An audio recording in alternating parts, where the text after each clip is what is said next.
normativos, como Lei de Segurança Nacional, etc., seja com relação a uma mudança da mentalidade no Poder Judiciário, é uma transição da justiça que integra o bojo dessa dita justiça de transição. É alterar a mentalidade das nossas instituições, muitas vezes a composição delas, e trabalhar em todas as frentes possíveis para que a gente tenha um processo de radicalização e efetivação do regime democrático. Quando a gente fala aqui no filme 500, Os Bebês Roubados da Ditadura Argentina, a gente aborda elementos de memória que são determinantes para a construção da transição na Argentina. Existem diversos outros elementos, depois nos debates a gente vai aprofundar alguns deles e fazer algumas trocas com relação a isso, mas o elemento da memória é um elemento que é muito trabalhado no filme, o elemento da identificação dos lugares onde houve tortura e resistência, elementos de trazer a verdade dos fatos e recompor a verdade dos fatos do que aconteceu naquele período para não repetição, sinalizando sempre pela não repetição dos crimes que foram cometidos pela ditadura. Hoje no Brasil nós temos apenas um lugar de memória por excelência onde ocorreram violações de direitos humanos na época da ditadura, que está hoje identificado e construído como um centro de memória acessível à população em geral. Nós temos diversos projetos de construção de cartografias que nos mostrem de que maneira o regime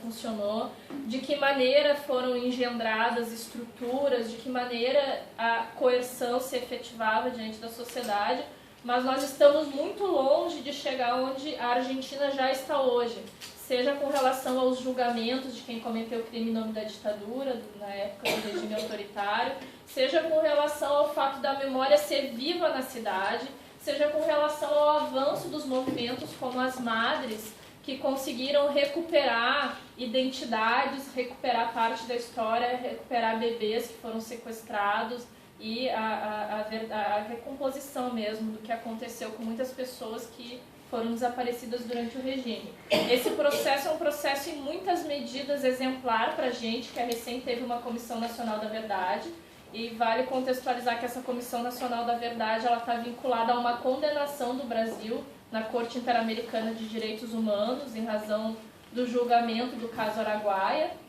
em que o Brasil havia se negado, e falando muito resumidamente disso, o Brasil tendo se negado a fazer a investigação dos crimes que ali aconteceram em razão da nossa lei de anistia, através da qual o Estado se auto-perdoou pelos crimes que cometeu contra o pensamento opositor e a resistência que se fez com relação à ditadura.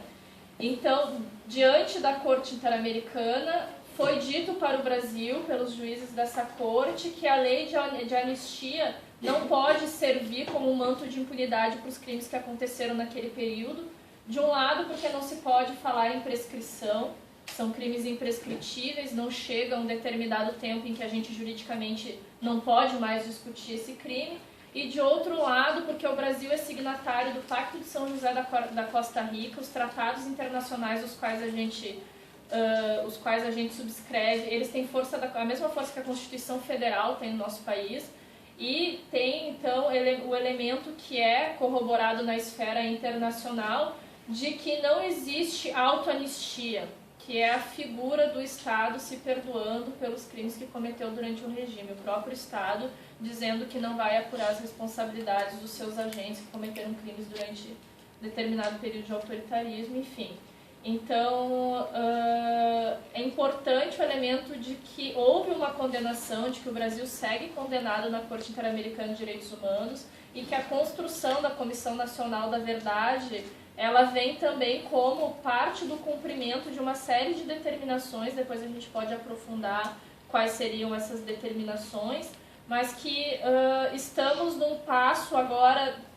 muitos anos depois de encerrado o fim do regime militar, em que ainda estamos engatinhando em busca da verdade e que estamos lutando para um dia atingir a justiça, e o filme vai mostrar o quanto esses processos todos já são muito avançados na Argentina. Então acho que já dá algum contexto sobre o que a gente vai debater. Acho que a gente pode passar para o filme. Ok. Tá. Só para registrar.